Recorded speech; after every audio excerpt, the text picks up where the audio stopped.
YouTube. Today I will be doing a drop skin fade. I'm gonna go in with that trimmer, making the line pretty low. It'll be somewhere in between medium and a lower skin fade, but it still should look real nice. We're gonna go in. I like to go in with the trimmer up instead of putting in a hard line. I like to leave more of a lighter line, so it's a lot easier for me to take out that line when I'm moving through the blend. I like to be able to get through the blend pretty quickly, because after all is said and done, I will come back and do some heavy detail work. Minimal really, if you go through the steps or in your system how it's supposed to be. Making sure we take off the hair from the bottom and leaving it nice and clean.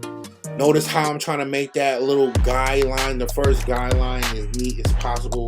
It doesn't have to be perfect, but definitely you want to make it look clean. Making sure all the hair from beneath that line is gone and just clean. It makes your job easier. Now I'm gonna take that one. This is a wave length on top.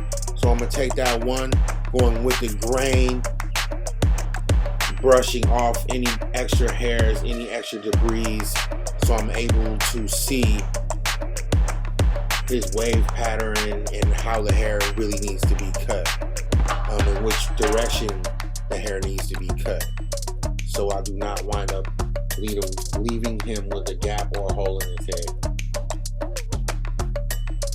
Just going through the motions on top, making sure everything nice and clean, even, so the blend will look good when it's all finished. I might have to go over the top a little bit more when I get done, but not a big deal. Now I'm gonna go in with the clipper open, no guard at all, set my second guideline, trying to do it about an inch above the head, and that's if the head's long enough. What I mean by that is that if the head is long in that area, then we can stretch it out more. If it's shorter, then you'll have to adjust accordingly depending on what they want. Clearing the head of any debris. Now I'm going in there with the clipper closed, flicking at that line and just lightly above that line. So I'll start below the line and flick up to it, and then I'll go through my motions, which is half open or close.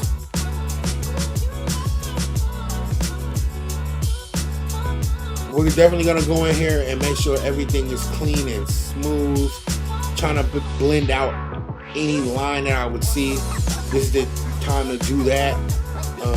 I usually don't try to move forward until I get this part as clean as I need it to be, because this is going to determine the transition, and this is probably an important part of the transition.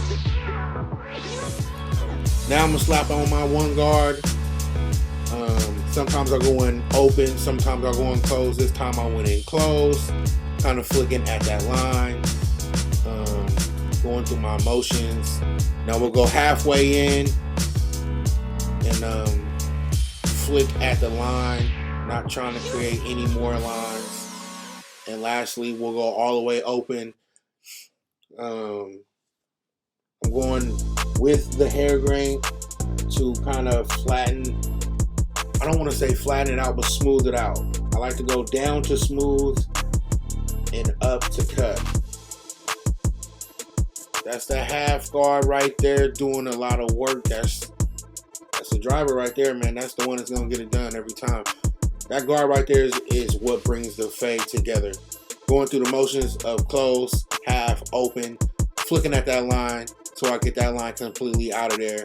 What you do on one side, you will do on the other side, and I'll take you guys through the motions of that. I went in closed, smoothing it out, closed, half, open. Going with the grain, smoothing the haircut out. Now I'm going against to cut off hair. It looks like I'm all the way open. And then I'll go half and then closed.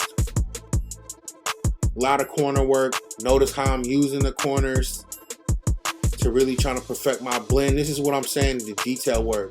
This is not even all of it really. I'm kind of just tapping at it before I get ready to line this little man up, and then I'll come back at it when he's all lined up, and it's really gonna make all the imperfections in the haircut really stand out, pop out, and you'll be able to attack those. Remember, you guys, detail work goes a long way, and it's really gonna help you take your haircuts to the next level if you learn how to detail properly. So I'll go in the middle of his head, and then I'll proceed to go to one side. A lot of times I'll go to the higher side. Just making sure his line is nice and crispy, making sure I'm applying minimal pressure, making sure not to cut him, making sure not to irritate the skin at all. You definitely don't want any scarring or any irritation right here, because it's really going to throw off the whole look of the haircut. Trying to keep everything symmetrical. And look, that side of his head looks nice, clean, symmetrical. In my opinion, is where his hairline should be. We'll do the same thing to the other side. Start in the middle, working out that vertical bar, really trying to get that looking clean, sharp. I love these trimmers. They do what they need to do.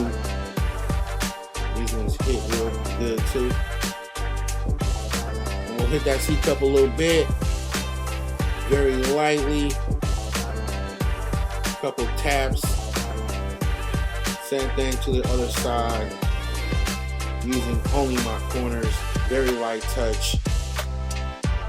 Notice how I'm placing my hand against the client's face so I can keep it steady, making sure everything is symmetrical or as symmetrical as it can get.